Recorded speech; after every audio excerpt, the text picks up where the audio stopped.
For our guys, really proud of the effort today. Did not come easy, obviously. That first half, we were having to work for every little thing. I think our guys were pretty intense, starting the game. So we're making some mistakes, and we worked through it. We worked through it. To come out at halftime tied, the way that they were making some shots. Was good. The momentum, is big in basketball, right? It's a big part of the game, and momentum shifts happen. And for us to go into halftime at tied on a big shot by Zeb was really important. Going back to some of the defense, it was a back and forth game early on, and some of the shots that they made, were tough. And we just kept encouraging the guys, let's stay with that. All right, make him make another one of those. Make him make another one of those. And I think our guys, eventually were able to put their arms around the game. And second half came out ready to play. Developed a quick lead. The reason we developed a quick lead is because we're getting stops over and over and over again. And that's how you separate. And so. Really pleased overall with the effort, and it's a good team we played, and they're going to win their fair share of games, and we were happy to share the court with them. Coach, big game for Jason tonight. What have you noticed him working on the most, and how that came to fruition? Who's that? Jason.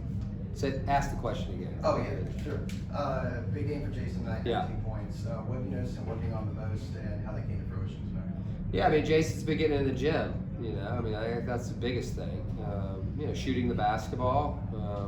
He's always been a good handler and passer and all of that, and I think he's really beginning to gain more confidence, through his work, by getting in the gym, with the coaches. And I'm really proud of his intensity more than anything, right? That he's playing with right now. Like he's taking it personal, to guard other good players from the other team. And that's how you have to be. You develop that mentality of I'm going to stop this guy, and really excited for him.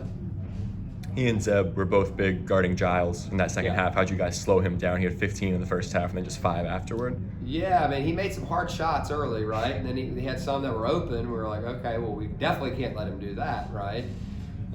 He's a shifty guard. He scored in Chapel Hill. He scored against Marshall. Like, he's a good player. And scored here last year, right? I think he had 13, here last year. And so, it's always a challenge, to stop guys. And the good thing is like when you're playing against scorers like that, guys that can really score the ball. We're gonna face another one on Saturday that can really score it. Like you've got to make sure that their shots are harder. Like the degree of difficulty that they have, it's got to be there. And that's just intensity. That's fighting through screens. That's being determined. That's not letting up and relaxing. And that's not easy to do for 40 minutes, right? And that's the effort it takes to stop guys. What do you do, or how do you adjust defensively when, like in the first half, they're taking analytically ill-advised garbage shots? Do you just wait for a mean regression, or do you? Yeah, eventually you have to switch it up at times, but we weren't at that point, because there's decisions that you can make, right? And sometimes if it's whether you're going over the screen, under the screen, right? You go under the screen, you can meet the guy on the other side sometimes. And, for us, we were willing to live with some of those hard challenge shots, in the mid-range. But they also got to the basket on us some too. Smith started getting in there in the second half. And so some of it depends on, are we fouling in those instances, or the fouls racking up? And you saw kind of in the second half, all of a sudden we started fouling a little bit too much, and they were at the free throw line. And so then you have to adjust, a little bit. And so it might be a situation where you might not even notice what the adjustment is, but it might be just enough, to get them off some of those shots. A bit of a slow start. Again, got down 31-22, but a great run there to end the first half and have it tied up going into the break. What'd you see during that sequence that allowed you guys to get traction? Yeah, some good offensive plays, right, and some quick decisions. all the way down to the last play. I thought the guys executed that, really well. Obviously, Zeb made a big shot. It wasn't the coach shot. You know what I mean? It was just we're going to play on the side over there with Zeb and Firm. He made a big shot. I think the defense, we got several stops in a row, and then we started the second half with more stops. And so I think that's a huge thing. It's we play score stop games in practice all the time. You don't score a basket unless you get a consecutive one stop or score or stop. And the guys, they kind of gravitate towards that during games because of it. They start, hey, we're just playing a score-stop game. Let's go. And because it takes both in order to win, right? And that's how leads are created. I think our guys were just pretty intense. Combination of rebounding, not settling for threes, and getting inside of the defense. Getting offensive rebounds and really imposing our physicality on them and our size, and then also defensively just like trying to do our best to stay in front against really good handlers. Toby particularly huge in that regard, right? Double, team high 10 free throws. How good was his activity in the paint? Great. And the great thing about Toby is he can get a lot better, right? I mean, all of these guys, they can get better. And so we're just encouraging them every day to come in and just chop wood and stack days upon days to improve, right? And let's continue to work together and begin to find, I think we're beginning to find it, but it's not nowhere near where it needs to be in terms of our identity, right? But we'll be able to go back and show film of this. Okay, look what you did here, right? Okay, we need more of this, whatever it is. Well, Coach was really impressed with Zeb Jackson tonight. On the plus 32. How encouraging is that when you're captain? Yeah, it's great. He turned it over the first two plays, right?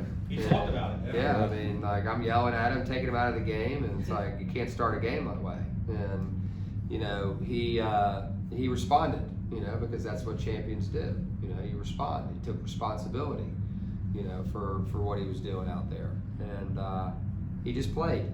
He played intensely. He played with a focus, and he played with an aggression. And one of the theme words for us in this game was attack. But we need to attack on both sides. And I thought for the most part our guys did that. Max, Sorry. you go ahead. Max didn't lead the team in the box score tonight, and he got in foul trouble. What did you see from him? Yeah, I mean, wasn't a typical Max game, for sure. I mean, he wanted to play better. He didn't play his best, tonight, and that's a good sign for us. That he played the way he played, and not he played terrible, right? He made some good plays, like that drive to the basket, and finish at the rim.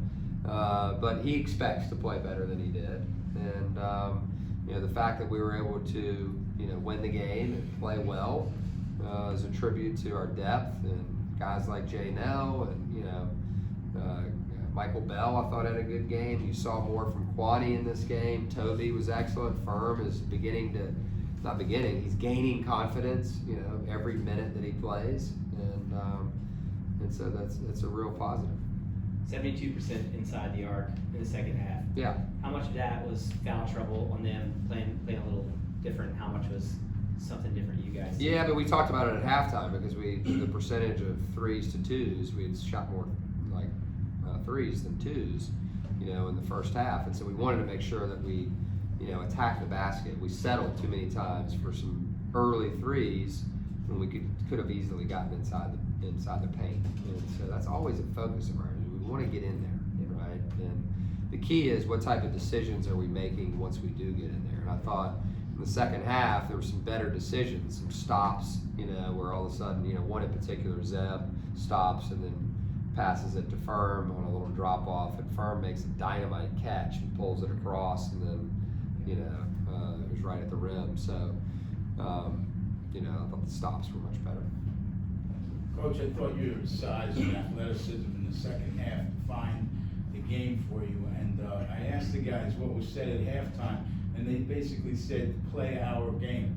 Is that your way to success, is the dunks and getting the other team out of that, the transition and what you guys did in that second half? Yeah, I think what they're saying is just like we need to be intense on defense, right? I mean, the start of that second half was we didn't win it right at the beginning, all right, but we were able to separate, all right, because we were getting stops, all right, and we were able to. I think they had 33. They scored, a basket, right? They were stuck on 33 for a while. They had 3 points, Yeah. and you guys had 14. Yeah, it was You a good just start, separated but it was from yeah, right it was away. but it was defense, right? It was Yeah. defense that led to some offense for us. But then there was also, we talked a lot about the execution. Like we messed up quite a few plays in the first half, just not like I was taking guys out because they didn't run it correctly or they didn't communicate it correctly. Everybody didn't know what we were doing. You have 4 out of 5 doing the right thing and then 1 not, right? That's not how it works. Like we all have to be connected, and we all have a job to do. And so in that second half, we were way more connected on defense. All right, we were way more determined to force them into a hard shot, and then we were determined to block out too. And they're not easy to block out. Like Archer was 7th in the country last year in offensive rebounding, and I thought our guys did a nice job. Coach, all the guys mentioned assault the paint. Yeah. Give us a little description of what that means to you. That means what we were talking about earlier. It's like aggressive drives to the paint, but a really good stop when you get in there. And sometimes it's a dunk. Like Zeb, all of a sudden there's nobody there. He's gonna dunk it, right? But then there's times where the bodies come, and you can't run guys over. You can't take crazy shots. You can't turn it over. And it's something that we work on all the time. And you're running bodies at the ball. And I thought our guys, did a nice job of, getting in there and stopping. How happy are you to see other guys besides Max Scholga start hitting some 3-point shots? I mean, I'm happy when anybody makes one. It's like whatever. We all expect to make them. You know what I mean? And Max is obviously a really good shooter, but he's not the only one on our team. The key for us is, are we going to be as intense, going forward on the defensive and in terms of rebounding the basketball. The other stuff will begin to take care of itself and take shape, right? The offensive team is not, our team right now is not an offensive, we just, all of a sudden we've lost Sean, right? Like that's a big deal, like him not being out there. Like in the preseason he had 35 assists and 10 turnovers. Like he had the ball a lot.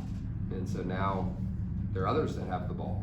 And so we're working through it. We're working through it right now. And the guys are doing a nice job, I'm proud of where they're at. And we're only going to get better. They're going to get stronger because of it. And so, that's an important thing.